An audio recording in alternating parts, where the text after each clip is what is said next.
All right, race 5. Prasia $1.45. It's a done deal 5. 11 Honioris. Luna Rise 13. That's it. That'll do. King of Olympia 17. Pricey will win. I've got nothing to add, mate. It's a done deal. Nice horse, but he's had races to run to suit. His past couple of starts. He's a good horse, but geez, they've just gone lickety split in front, and he's just got home over the top of them. And he's Pricey's. I've got lengths on these without a shadow of a doubt. Query at 2,000 Prasia for me. He is a Schwarzy. Yep. You know, it's all good and well to say he ran a mile and he ran away from them the other day, but they went 15 of the furlong for the first 6. Yep. 800 metres of that. And then he just out-sprinted them. And, you know, let's be honest, they'll plotters behind him. Like, I know the Dulcify winner proverbs there, but Snowden elected not to run him in this, so what's that tell you? I do think I think class will carry him. I don't want to back anything to beat him. He is a high-quality animal. There's no doubt in the world about that. But the second horse is too, and the second horse will run 2,000. There's no risk in the world. They stand out. I don't want to back It's a Done Deal to beat him. I do think there's a potential improver here in the one down the bottom, King of Olympia. He could be a bit of a fly in the ointment for everything. Yeah. I thought his last run in the Gloaming was excellent because he went from 1,400 straight to the 1,800 at his third start. He over-raced a bit, and I just think here he might be able to just get to the front and dictate, and if he settles better, he could prove hard to run down.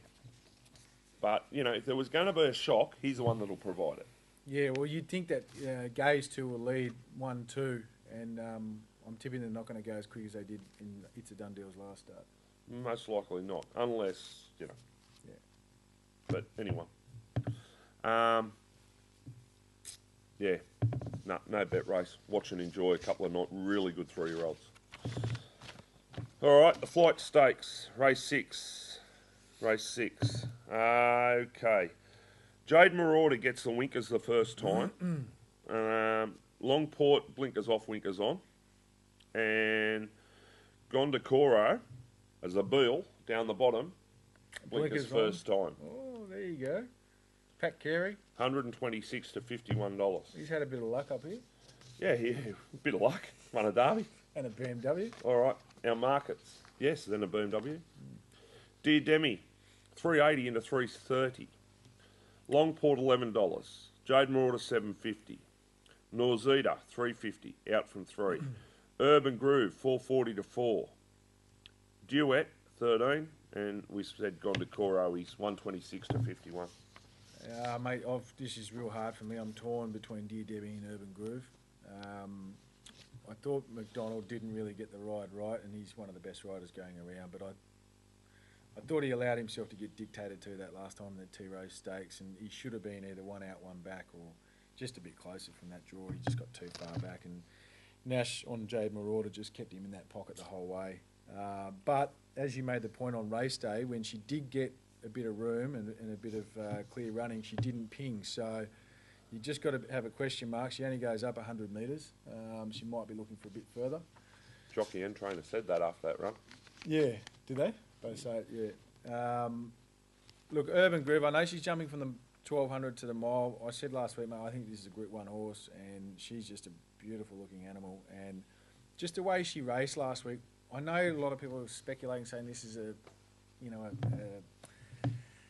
off-the-cuff decision by Gay, and she hasn't said anything otherwise to me, and I haven't heard otherwise, but I've got a feeling it wasn't, because that Urban Groove took a sit behind Roller Bones last week. Roller Bones actually put a couple of lengths on it pretty quickly, and then she just reeled her in. 6 weeks ago, the Flight Stakes was not on this filly's agenda. Maybe 6 weeks ago it wasn't, but I'm tipping that she had it in her mind maybe possibly before the Reginald Allen, I should say. Possibly. I just thought that she raced like she was looking for a bit further than 1,200, and I thought she was just way too good for him. She gets Nash on top here. Not that Tommy didn't ride her any good, but I think she'll be pretty hard to beat. I think one of those two will be winning. Yeah, I'm just struggling with this race a bit too. Dear Demi, I thought she was playing late. I thought she just whacked away. She kept coming, but she was grinding.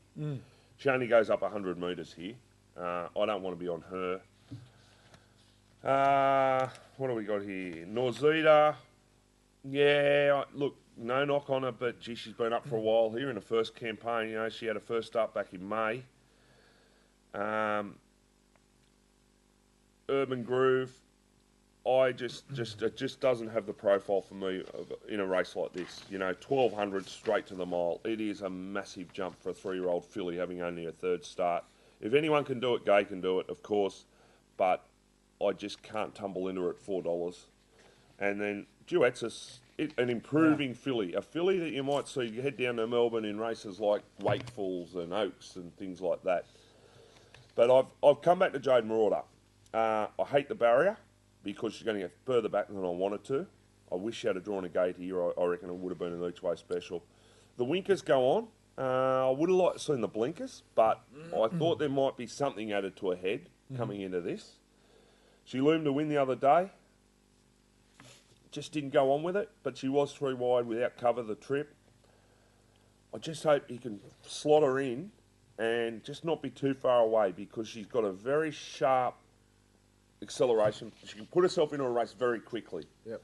And, you know, she's got form around everything since she was an early 2-year-old. And she's on the drift. She's not far off $8. I'm almost going to get, you know, pretty close to double each way odds. And on that basis, I've got to back her each way. And she's always sort of given the impression, hasn't she, that she'd be good as a 3-year-old over a mile. Yeah, I just wish she had a drawn and gate. I just don't like that barrier. It tells me she could end up back second last outside. And yeah, go back. Then I'm hoping she runs a place. So that's the only thing that's a negative. It doesn't look. I mean, Longport probably leads with Urban Groove up there. There doesn't look an abundance of pace either, does it? No. Urban Groove stepping from 1200 to a mile. I'll be surprised if it doesn't lead. I'll be surprised. I think they'll want to dictate if they can. So, anyway. See what happens. All right. The Epsom. Here we go. 1600 metre Group 1 handicap. Okay, shootout 550, Rangy Rang Do 850, Secret Admirer 850, Ambidexter 650 in from 750, Fat Owl 480 to 440. 440. Anyway, the rest are all $15 or better. Sedcom, Light in the Night 15, Yosei 15. Come on. Here we go.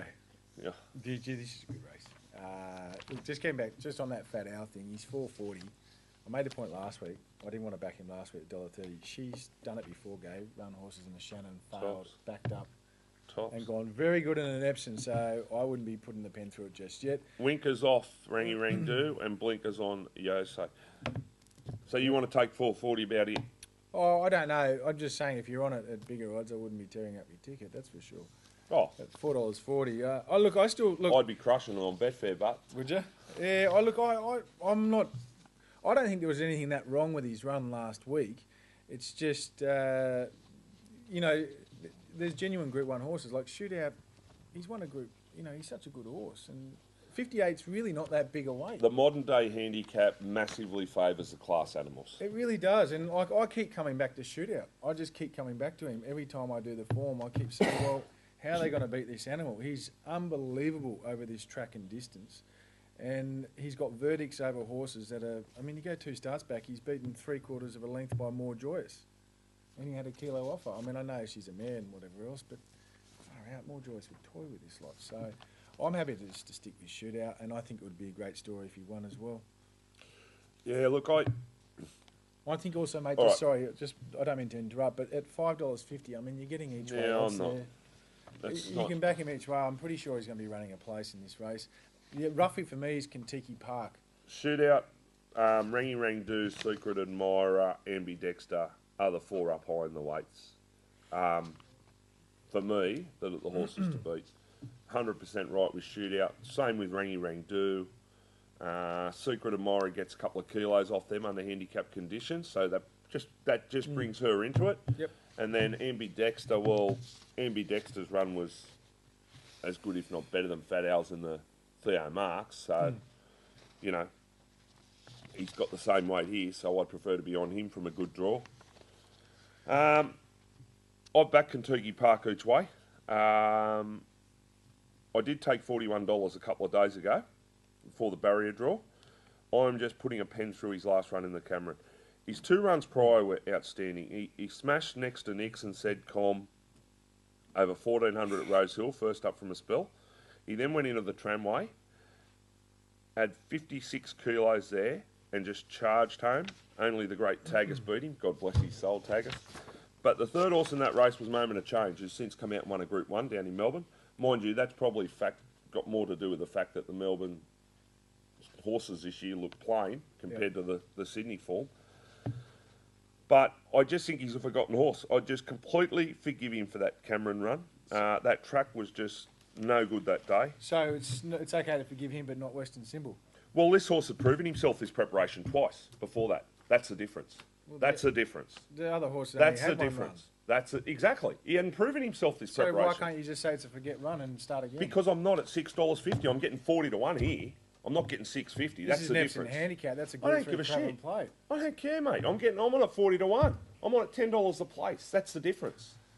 It's a very big difference.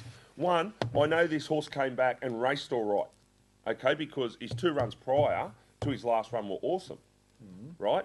The other horse, he hasn't raced. Add to that, he's going from 1400 straight to 2,000 metres. There's another factor. Very, very different comparison. Not even close. These two, comparing those two.